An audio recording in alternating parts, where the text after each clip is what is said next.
మా latest videos కోసం మా ఈ తెలుగు న్యూస్ ఛానల్ సబ్స్క్రైబ్ చేసి గంట సింబల్ యాక్టివేట్ చేసుకోండి.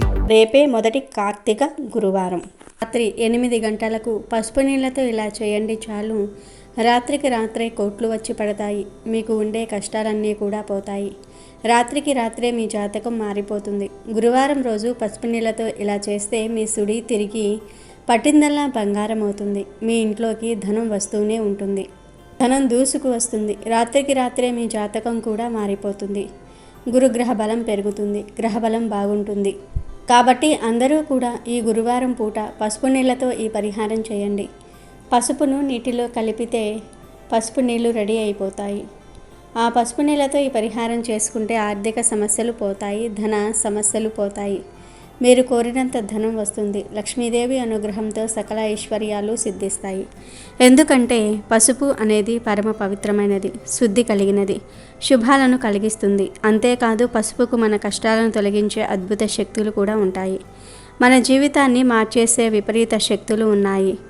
పసుపు అంటే లక్ష్మీదేవికి ఎంతో ఇష్టం. పసుపుతో ఎటువంటి పరిహారాలు చేసినా 100కు 100% ఫలితాలు వస్తాయని పరిహార శాస్త్రం చెప్తుంది. అటువంటి పసుపును నీటిలో కలిపి మిక్స్ చేసి పసుపు నీళ్లు సిద్ధం చేసుకొని ఆ పసుపు నీటితో ఈ గురువారం రోజు రాత్రి సమయంలో ఒక పరిహారం చేస్తే చాలు. తెల్లవారేసరికి మీ జీవితం అద్భుతంగా మారిపోతుంది. మీకు ఉండే కష్టాలన్నీ కూడా పోతాయి. లక్ష్మీదేవి అనుగ్రహంతో కావలసినంత ధనం వస్తుందని పెద్దలు చెప్తూ ఉన్నారు. మరి ఇంతకీ ఈ గురువారం రోజు రాత్రి 8 గంటలకు పసుపు నీళ్లతో ఏం చేయాలి అనే విషయాన్ని ఇప్పుడు మనం ఈ వీడియోలో వివరంగా తెలుసుకుందాము. ముందైతే ఒక పవిత్ర కథను విందాం ఫ్రెండ్స్. ఫస్ట్ అయితే ఓం శ్రీ మహాలక్ష్మీదేవియే నమః అని ఒక చిన్న కామెంట్ చేయండి. అలాగే ఈ వీడియోకి ఒక లైక్ కొట్టి మా ఛానల్ని సబ్స్క్రైబ్ చేసుకోవడం మర్చిపోవద్దు. పూర్వం కాశ్మీర దేశంలో ఒక అత్యంత శోభాయమానమైన నగరం ఉండేది. ఆ నగరంలో రాజు అనే ఒక రైతు ఉండేవాడు. ఆ రైతుకు ఒక భార్య, 3 పిల్లలు ఉన్నారు. ఆ రైతు భార్య పేరు లావణ్య. లావణ్య పతివ్రత స్త్రీ.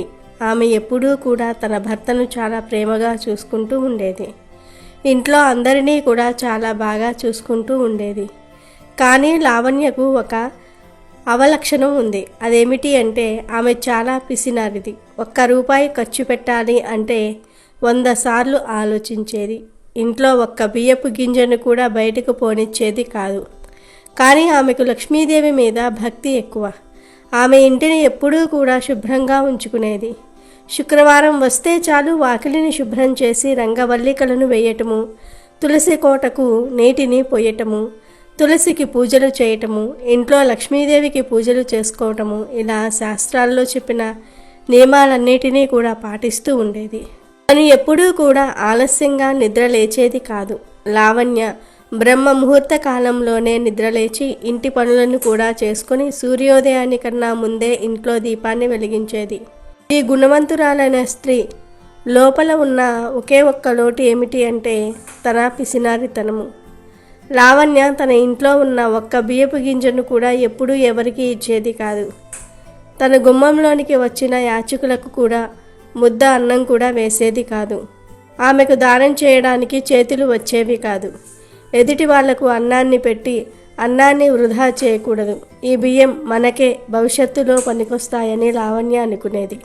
భర్త రైతు కావటంతో చాలా పేదరికాన్ని అనుభవిస్తూ ఉండేది. తన భర్త చాలా కష్టపడుతూ ఉండేవాడు. ఇంట్లో అందరి కడుపు నింపడానికి రోజంతా కష్టపడేవాడు. లావణ్య ప్రతిరోజు కూడా ఇంట్లో పూజాది కార్యక్రమాలు చేసేది. తర్వాత లక్ష్మీ అమ్మవారి ఆలయానికి వెళ్ళి అక్కడ కూడా అమ్మకు పూజలు చేసేది. అందువలన లక్ష్మీ అమ్మవారు కూడా లావణ్యపై ప్రసన్నతను చెందింది. కానీ లావణ్య పేదరికానికి కారణము ఆమె పిసినారితనం. పిసినారితనం కారణంగానే తన అదృష్టానికి అడ్డుగోడలు పడుతూ ఉన్నాయి. లక్ష్మీ అమ్మవారు లావణ్య భక్తికి చాలా సంతోషిస్తూ ఉండేది. లక్ష్మీ అమ్మవారు లావణ్యకు సమస్తమైన సుఖాలను ఇవ్వాలి అని అనుకుంటుంది. లావణ్యకు ఉన్న సమస్తమైన దౌర్భాగ్యము కూడా దూరమైపోవాలని లక్ష్మీ అమ్మవారు అనుకునేది. అందుకే ఒకసారి లక్ష్మీ అమ్మవారు లావణ్యను పరీక్షించాలి అని అనుకుంది. లావణ్య ఇల్లు ఎలా ఉంటుందంటే అక్కడికి ఒక్క పశువు రావటం లేదు, ఒక పక్షి రావటం లేదు. ఎందుకంటే ఆ ఇంటికి వచ్చే పక్షులకు ఒక్క గింజ కూడా దొరికేది కాదు. త్రాగడానికి నీళ్లు కూడా లభించేవి కాదు. ఆ ఇంటికి ఎప్పుడూ కుక్కలు కూడా వచ్చేవి కాదు, ఆవు కూడా వచ్చేది కాదు. ఎందుకంటే వాటన్నిటికీ తెలుసు లావణ్య ఎవ్వరికీ ఒక్క అన్నం మెతుకు కూడా పెట్టదు అని.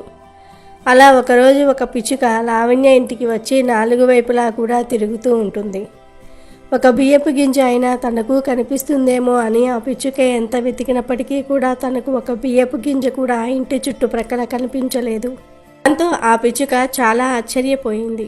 ఇది ఒక రైతు ఇల్లులా ఉంది, కానీ ఇక్కడ ఎక్కడా ఒక్క బియ్యపు గింజ కూడా కనిపించటం లేదు, త్రాగడానికి నీళ్లు కూడా లేవు అనుకుంటుంది. ఈ ఇంట్లో నివసించేవారు చాలా దౌర్భాగ్యులై ఉంటారు అని అనుకుని ఆ పిచ్చుక 2వ రోజు కూడా లావణ్య ఇంటికి వచ్చింది. మళ్ళీ అక్కడ తనకి ఏమీ కనిపించలేదు, ఒక్క గింజ కూడా కనిపించలేదు. దాంతో తనకు ఆహారం లభించలేదని ఆ పిచ్చుక చాలా దుఃఖించింది. నేను ఈరోజు ఈ ఇంట్లో ఉండే వారితో తప్పకుండా మాట్లాడాలి అని అనుకుని ఆ పిచ్చుక లావణ్య ఇంటి ఎదురుగా కూర్చుంటుంది. కొంచెం సమయం తర్వాత లావణ్య ఇంట్లో నుండి బయటకు వచ్చింది. తను చూసేసరికి ఒక పిచ్చుక తన గుమ్మం ఎదురుగా ఎగురుతూ ఉంది. వెంటనే లావణ్య చీపురు తీసుకుని ఆ పిచ్చుకని తరమటం ప్రారంభించింది. కానీ ఆ పిచ్చుక అక్కడి నుండి వెళ్ళటం లేదు. లావణ్య ఆ చీపురు తీసుకొని ఆ పిచ్చుక వెనకాలే పరిగెడుతూ ఉంటుంది. కానీ ఆ పిచ్చుక ఎగిరి మళ్ళీ తిరిగి వచ్చేస్తూ ఉంటుంది. దాంతో ఎలా అయినా ఆ పిచ్చుకను తరిమి కొట్టాలి అని లావణ్య ప్రయత్నించి అలసిపోయింది. అక్కడ అలా కూర్చుండిపోయింది. మేము ఎంతో కష్టపడి ధాన్యాన్ని సంపాదించుకుంటున్నాము, ఈ పక్షులు ఆ ధాన్యాన్ని పాడు చేయడానికే వస్తాయి అని ఆ పిచ్చుకను చూస్తూ తిడుతుంది. నువ్వు ఏమీ మాట్లాడకుండా ఇక్కడి నుండి వెళ్ళిపో, నేను నీకు ఒక్క బియ్యపు గింజను కూడా వెయ్యను అని ఆ పిచ్చుకతో అంటుంది లావణ్య. అప్పుడు ఆ పిచ్చుక, అమ్మ, నేను చాలా దూరం నుండి వచ్చాను, దయచేసి నాకు ఏదైనా తినడానికి పెట్టండి, నాకు చాలా పెద్ద ఉపకారం చేసిన వారు అవుతారు అని అడుగుతుంది. అప్పుడు లావణ్య పిచ్చుకతో ఇలా చెప్తుంది. పిచ్చుక, నువ్వు నన్ను క్షమించు, నేను నీకు ఒక్క బియ్యపు గింజను కూడా ఇవ్వలేను. మా ఇంట్లో నీకు ఇవ్వడానికి ఏమీ లేవు, మా దగ్గర తిండి లేక మేమే రోజు ఆకలితో పడుకుంటూ ఉన్నాము, మేము ఎదుట వాళ్లకు ఏం పెట్టగలము అని లావణ్య ఆ పిచ్చుకతో అబద్ధాలు చెప్పింది. అప్పుడు ఆ పిచ్చుక లావణ్యతో, అమ్మ, నువ్వు చాలా పిసినారి దానివి, మీ ఇంట్లో ధాన్యం ఉండి కూడా నువ్వు అబద్ధం చెప్తూ ఉన్నావు, నేను మీ ఇంటికి ఇంకెప్పుడూ కూడా రాను అని చెప్పి ఆ పిచ్చుక అక్కడి నుండి వెళ్ళిపోయింది. 2వ రోజు లావణ్య ఇంటికి ఒక నెమలి వచ్చింది. తన భోజనం కోసం అక్కడ ఇక్కడ తిరుగుతోంది. అక్కడ నెమలికి ఒక బియ్యపు గింజ కూడా లభించలేదు. నెమలిని చూడగానే లావణ్య మళ్ళీ చేతితో కర్ర పట్టుకొని నెమలిని తరమడానికి వచ్చేసింది. వచ్చి నెమలితో ఇలా అంటుంది, నువ్వు ఇక్కడ ఉన్న మొక్కలను తినకూడదు, నువ్వు వెంటనే ఇక్కడి నుండి వెళ్ళిపోమని చెప్పింది. అప్పుడు నెమలి ఇలా అడుగుతుంది, అమ్మా, నువ్వు ఏం చేస్తున్నావు, నన్ను ఎందుకు కొడుతున్నావు అని అడిగేసరికి లావణ్య నెమలితో ఇలా చెప్తుంది, ఓ నెమలి, ఇక్కడ నుండి వెంటనే వెళ్ళిపో, నీకు ఇక్కడ తినడానికి ఏమీ కూడా లభించదు, ఎక్కడికైనా వెళ్ళి నీ కడుపు నింపుకో, మా ఇంట్లో నుండి ఒక్క బియ్యపు గింజ కూడా లేదు అని లావణ్య నెమలికి కూడా అబద్ధాలు చెప్పింది. అప్పుడు నెమలి ఇలా అంటుంది, అమ్మ, మీ ఇంట్లో ధాన్యాన్ని ఉంచుకొని కూడా నువ్వు ధాన్యం లేదని అబద్ధాన్ని చెప్తూ ఉన్నావు, నీ గుమ్మంలోనికి వచ్చిన ఏ ప్రాణికి కూడా నువ్వు 4 గింజలు వేయటం లేదు, ఈ కారణంగా నీకు మహా పెద్ద పాపం తగులుతుంది అని అంటుంది. అప్పుడు లావణ్య, నువ్వు చాలా తెలివైన దానివి, నాకెందుకు పాపం తగులుతుంది, నేనే కష్టపడి సంపాదించి అన్నాన్ని తింటున్నాను, ఊరికే ఎదుటి వాళ్లకు ఎందుకు ఇస్తాను, నేను అలా ఇస్తూ పోతూ ఉంటే నా పిల్లలు ఆకలితోనే మరణిస్తారు, నేను నాకున్నదంతా ఎదుట వాళ్లకు దానాలు చేస్తూ పోతే నా పిల్లలకు ఎవరు భోజనాన్ని పెడతారు, అందువలన నువ్వు ఏమీ మాట్లాడకుండా ఇక్కడి నుండి వెళ్ళిపో అని అంటుంది. అప్పుడు నెమలి ఇలా అంటుంది, నువ్వు అసలు దయలేని దానివి, నేను ఎప్పుడూ కూడా మీ ఇంటికి రాను అని నెమలి ఒక ఈకను ఇంటి ముందు వదిలి అక్కడి నుండి దుఃఖంతో వెళ్ళిపోయింది. లావణ్య ఆ నెమలి ఈకను కూడా బయటపడేసింది. ఆ తర్వాత ఒక ఆవు లావణ్య ఇంటికి వచ్చింది. లావణ్య కర్రను చూపించి ఆవును తరమటం మొదలుపెట్టింది. అప్పుడు గోమాత ఇలా అంటుంది, అమ్మా, నేను చాలా రోజుల నుండి ఆకలితో ఉన్నాను, నాకు ఏదైనా తినడానికి పెట్టమని అడిగింది. లావణ్య ఆవుకు కూడా ఏమీ పెట్టలేదు. ఈ విధంగా కుక్క, పిల్లి, కాకి, పావురము, గుడ్లగూబ సమస్తమైన పక్షులు కూడా లావణ్య ఇంటికి వచ్చాయి. కానీ లావణ్య ఒక్క పక్షికి కూడా ఒక్క గింజ కూడా వేయలేదు, అందరినీ కూడా తరిమేసింది. ఆ సమస్తమైన పక్షులు కూడా ఆకలితో దాహంతో వెళ్ళిపోయాయి. మళ్ళీ తిరిగి లావణ్య గుమ్మంలోనికి ఎప్పుడూ కూడా రాము అని చెప్పి దుఃఖంతోనే వెళ్ళిపోయాయి. ఒకరోజు లావణ్య ఇంటి లోపలికి గబ్బిలం వచ్చింది. అది లావణ్య ఇంటిపై కప్పు పట్టుకుని ఒక మూల దాక్కుని ఉంది.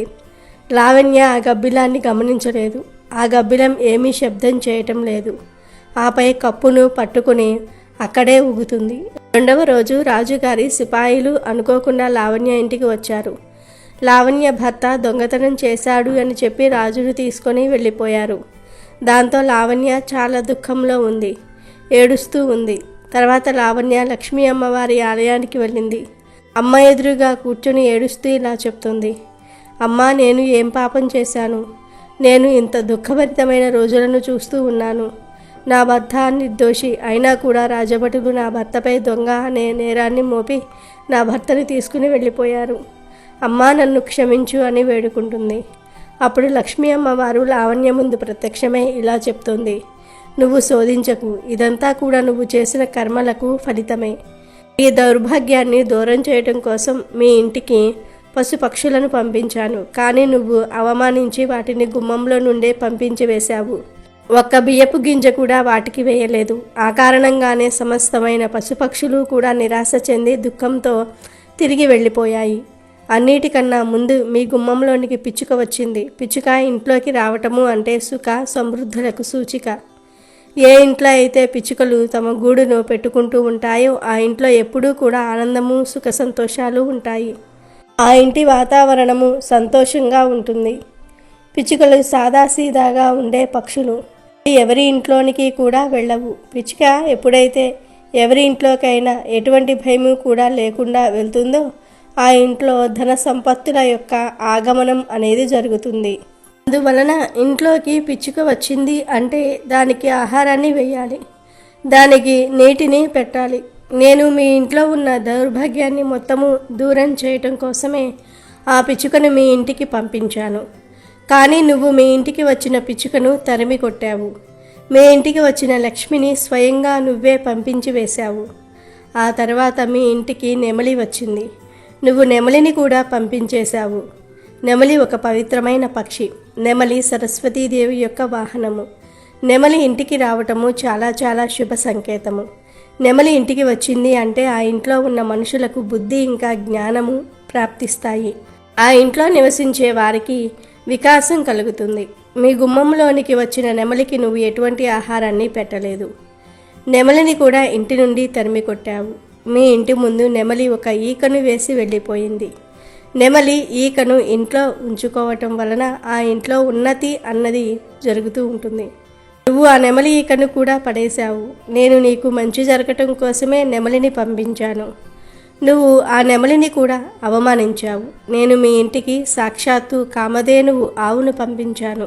గోవును నీ మనసులో ఉన్న సమస్తమైన కోరికలను నెరవేర్చడం కోసమే పంపించాను. నువ్వు గోవును కూడా అవమానించి గోవుకు కూడా ఏమీ పెట్టకుండానే తరిమివేశావు. నువ్వు ఇంటికి వచ్చిన సాక్షాత్తు కామధేనువునే తరిమి కొట్టావు. ఆ తర్వాత నేను మీ ఇంటికి కాకిని పంపించాను. కాకి ఎవరి ఇంట్లో అయితే నీటిని తాగుతుందో ఆ ఇంట్లో ఎప్పటికీ కూడా విపత్తులు అనేవి రానే రావు, సంకటములు రావు. నువ్వు కాకిని కూడా తరిమి కొట్టావు. దానికి నీటిని కూడా ఇవ్వలేదు. కాకిని కూడా అవమానించి పంపించావు. అంతేకాదు, నా వాహనమైన గుడ్లగూబను కూడా నేను మీ ఇంటికి పంపించాను. గుడ్లగూబను కూడా తరిమి కొట్టావు. ఆ గుడ్లగూబ నీకు ఉన్న సమస్తమైన దౌర్భాగ్యాన్ని దూరం చేయడానికే వచ్చింది. మీ పిసినారితనం కారణంగా గుడ్లగూబ కూడా ఉదాసీనంగానే తిరిగి వెళ్ళిపోయింది. మీ ఇంటికి పావురం వచ్చింది. పావురం భార్యాభర్తల సంబంధాలను బలపరుస్తుంది. ఏ ఇంట్లోకైతే పావురాల జంట వస్తుందో ఆ ఇంట్లో భార్యాభర్తలు ఎప్పుడూ కూడా వియోగాన్ని అనుభవించవలసిన పరిస్థితులు రావు. నువ్వు ఆ పావురాలను కూడా అవమానించి పంపించి వేశావు. ఆ కారణంగానే నీ భర్తకు నీకు వియోగం ఏర్పడింది. నువ్వు నీ గుమ్మంలోనికి వచ్చిన సమస్తమైన పక్షులను కూడా అవమానించే పంపించి వేశావు. ఈ సమస్తమైన పక్షులు కూడా ఇంట్లోకి రావటము చాలా చాలా శుభప్రదము. ఏ ఇంట్లోకైతే పిచ్చుకలు వస్తాయో ఆ ఇంట్లో గూడు పెట్టుకుంటాయో ఆ ఇంట్లో ఎప్పటికీ కూడా ఇక్కడ దౌర్భాగ్యము అనేది రానే రాదు. ఎప్పుడైతే పిచ్చుకలు ఇంట్లోకి వస్తాయో అక్కడ ధన సంపత్తులు అనేవి వస్తాయి. ఏ ఇంట్లో అయితే పిచ్చుక గూడు పెట్టుకుంటుందో ఆ ఇంట్లో నేను స్థిర నివాసం ఉంటాను. ఆ ఇంట్లో ఎప్పుడూ కూడా ధన ఆగమనం అనేది జరుగుతూనే ఉంటుంది. ఏ ఇంటి గుమ్మంలోనికి ప్రతిరోజు కూడా ఆవు వస్తుందో, ఏ స్త్రీ అయితే మొదటి ముద్దను ఆవుకు పెడుతుందో ఆ ఇంట్లో ఎప్పుడూ కూడా అన్నానికి ధనానికి లోటు ఉండదు. ఆవుకు మొదటి ముద్దను పెట్టే స్త్రీ యొక్క మనస్సులోని కోరికలన్నీ కూడా నెరవేరుతాయి. ఏ ఇంట్లో అయితే కాకి వచ్చి నీటిని తాగుతుందో, అన్నాన్ని తింటుందో ఆ ఇంట్లో ఎప్పుడూ కూడా విపత్తులు అనేవి రానే రావు. ఆ ఇంట్లో ఉండే వారిపైన ఎప్పుడూ కూడా నిందలు అనేవి పడవు. గుడ్లగూబ నా వాహనము. గుడ్లగూబ గుమ్మంలోనికి రావటం వలన ధన ఆగమనం అనేది పెరుగుతుంది. అమ్మ, ఇవన్నీ కూడా శుభప్రదమైన పక్షులు, ఇంకా పశువులు. వీటిని ఎప్పుడూ కూడా తరిమి కొట్టకూడదు. వాటికి కనీసము నీటినైనా ఇవ్వాలి. కానీ నువ్వు అలా చేయలేదు. ఎప్పుడైతే నీ ఇంట్లోకి గబ్బిలం వచ్చి కూర్చుందో నువ్వు ఆ గబ్బిలాన్ని ఇంటి నుండి తరిమి కొట్టలేదు. గబ్బిలం ఇంట్లో ఉండటం వలన అశుభాలు అనేవి జరుగుతాయి. ప్రేతాల్లాగా అవి కూడా కాళ్లతో ఇంటి పై భాగాన్ని పట్టుకొని వేలాడుతూ ఉంటాయి. ఏ ఇంట్లో అయితే గబ్బిలం వచ్చి కూర్చుంటుందో ఆ ఇంట్లోనికి విపత్తులు, ఇంకా సంకటములు, ధన హాని అనేవి కలుగుతాయి. గుడ్లగూబ నీ ఇంట్లో ఉంది. ఈ కారణంగానే నీ భర్త దొంగ అనే ఆరోపణ వలన ఖైదీలోనికి వెళ్ళిపోయాడు.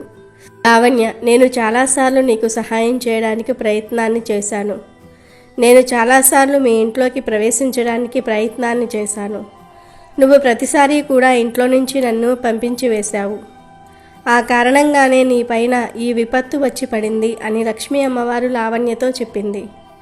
అమ్మవారు చెప్పిన మాటలు విన్న తర్వాత లావణ్య తను చేసిన తప్పులను తెలుసుకుంది. తను లక్ష్మీ అమ్మవారిని క్షమించమని కోరింది. అమ్మ, నా వల్ల చాలా పెద్ద తప్పు జరిగిపోయింది. ఎప్పటి నుండి నేను గుమ్మంలోనికి వచ్చిన ఏ ప్రాణిని కూడా అవమానించను అని కోరుకుంటుంది. అప్పుడు లక్ష్మీ అమ్మవారు సంతోషించి లావణ్యను దీవించి అంతర్ధానమయ్యింది. లావణ్య తిరిగి ఇంటికి వచ్చేసింది. ఇంటికి రాగానే ముందు లావణ్య ఆ గబ్బిలాన్ని ఇంట్లో నుండి తరిమి కొట్టింది. తన ఇంటి బయట పశుపక్షుల కోసము జలాన్ని, ధాన్యాన్ని ఉంచింది. మరుసటి రోజే పశుపక్షులు లావణ్య గుమ్మంలోనికి వచ్చాయి. లావణ్య చాలా ప్రేమతో పక్షులకు స్వాగతాన్ని పలికింది. తర్వాత గోమాత వచ్చింది. గోమాతకు మొదటి అన్నం ముద్దను తీసి పెట్టింది. తర్వాత నెమలి వచ్చింది. నెమలికి కూడా లావణ్య ధాన్యాన్ని వేసింది. ఆ విధంగా సమస్తమైన పశుపక్షులు కూడా సంతృప్తి చెంది తిరిగి వెళ్ళిపోయాయి. మరుసటి రోజు లావణ్య భర్త గుర్రం మీద కూర్చుని ఇంటికి వచ్చాడు. తన చేతిలో పెద్ద పెద్ద బంగారు మూటలు ఉన్నాయి. లావణ్య తన భర్తను చూసి చాలా సంతోషించింది. అతని పాదాలకు నమస్కరించి ఆశీర్వాదాలను కూడా తీసుకుంది. అప్పుడు లావణ్య భర్తను అడుగుతుంది, ఆ మూటలు ఏమిటి అని. అప్పుడు రాజు ఇలా చెప్తాడు, నన్ను రాజుగారు దొంగ అనుకుని తీసుకుని వెళ్ళారు. కానీ రాజుగారికి తెలిసింది నేను దొంగతనం చేయలేదు అని. ఆయన చాలా పశ్చాత్తాపడ్డారు. రాజుగారు నన్ను క్షమాపణలు కోరి చాలా ధనాన్ని ఈ గుర్రాన్ని ఇచ్చి నన్ను పంపించారు అని చెప్తాడు. లావణ్య చాలా సంతోషించింది. లక్ష్మీ అమ్మవారికి ధన్యవాదాలు తెలిపింది. కనుక లక్ష్మీదేవి చెప్పిన ఈ మాటలు గుర్తుంచుకోండి. మన ఇంటికి వచ్చే పశుపక్షుల వలన శుభ ఇంకా అశుభ ఫలితాలు అనేవి మనకు లభిస్తాయి. వాటిని ఎప్పుడూ కూడా మనము నిర్లక్ష్యం చేయకూడదు. ప్రతినిత్యము కూడా వాటికి నీటిని, ధాన్యాన్ని పెట్టాలి.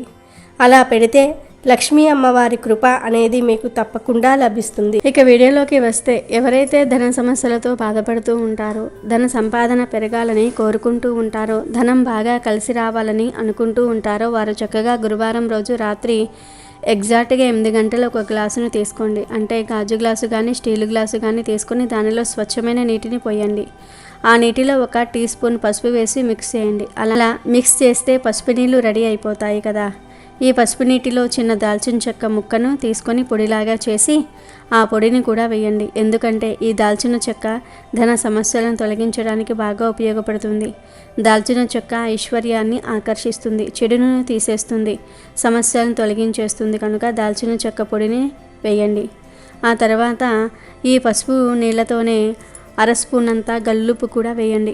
గల్లుప్పు గురించి ప్రత్యేకంగా చెప్పవలసిన అవసరం లేదు. గల్లుప్పు అంటే లక్ష్మీదేవికి ఎంతో ఇష్టం. ఉప్పు ధనాన్ని తెచ్చిపెడుతుంది. కోరినంత ధనం ఇచ్చే శక్తి ఉప్పుకు ఉంటుంది కనుక ఉప్పును నీటిలో వేయండి.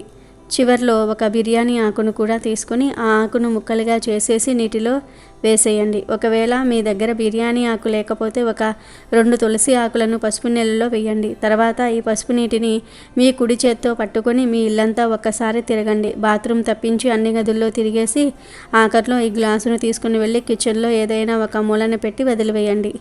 అంటే ఎవరికీ కనబడకుండా ఉండే విధంగా పెట్టి వదిలివేయండి. ఈ పరిహారాన్ని అంతటినీ రాత్రి 8 గంటలకు చేయాలి. ఇలా పెట్టిన గ్లాసును రాత్రంతా అక్కడే వదిలేసి మళ్ళీ మరునాడు ఉదయం మీరు నిద్రలేచిన తర్వాత ఆ గ్లాసును తీసేసి ఈ నీటిని తీసుకుని వెళ్ళి వేప చెట్టు మొదట్లో కానీ అరటి చెట్టు మొదట్లో కానీ పోసేయండి. ఈ చెట్టు లేకపోతే ప్రవహించే నీటిలో అయినా సరే పోయవచ్చు. ఇలా ఈ చిన్న పరిహారం చేసుకుంటే మీ ఇంట్లో ఉన్న దరిద్రమంతా కూడా పోతుంది. లక్ష్మీదేవి అనుగ్రహం కలుగుతుంది. మీ జాతకం కూడా మారిపోతుంది. ఈ పరిహారంతో అద్భుతాలను మీరు చూడగలుగుతారు. అద్భుతాలను మీరు చూసేసి ఆశ్చర్యపోగలుగుతారు. కాబట్టి ఈ విధంగా ఆచరించుకోండి. ఆచరించేసి ఫలితం పొందండి. మీ యొక్క జీవితాన్ని మార్చుకోండి. నమ్మకంతో ప్రయత్నం చేసి ఫలితాన్ని పొందండి. అంతేకాదు ఈ పసుపు నీళ్ళ పరిహారంతో మనం పట్టిందల్లా కూడా బంగారంలాగా మారుతుంది. మన జీవితం మారిపోతుంది. జాతకం మారిపోతుంది. మనకు అదృష్టం కలుగుతుంది. ఐశ్వర్యం అనేది కూడా కలిసి వస్తుంది. ఒక రాత్రిలోనే ఫలితం పొందుతారు. ఒక్క రాత్రిలోనే మీ సుడి తిరిగిపోతుంది. ఈ పరిహారం చేసిన వెంటనే మీకు ఏదో భారం తగ్గిపోయినట్లుగా, ఎంతో మంచిగా ఉన్నట్టు, కొంచెం బెటర్గా ఉన్నట్టు, మీకు కొంచెం గుబులు అనేది తగ్గినట్టు ఇలాంటి సిమ్టమ్స్ వెంటనే ఒక్క రాత్రిలోనే తెలిసిపోతూ ఉంటాయి. ఒక్క రాత్రిలోనే మీకు అర్థమైపోతుంది. కొంచెం భయం తగ్గుతుంది. కొంచెం మనం బాగుండడానికి అవకాశం ఉంటుంది. ఏదో ఒక విధంగా ధనం అనేది కలిసి వస్తుంది. చాలా చాలా చక్కగా ఉపయోగపడే పరిహారం కాబట్టి ఈ విధంగా ఆచరించేసి మీరు తప్పకుండా ఫలితం పొందండి. మీ యొక్క జీవితాన్ని మార్చుకోండి. మీ జీవితంలో ఉండే ధన సమస్యలను తీర్చేసుకోండి. వీడియో నచ్చితే లైక్ చేయండి, షేర్ చేయండి, బట్ సబ్స్క్రైబ్ చేసుకోవడం మర్చిపోవద్దు.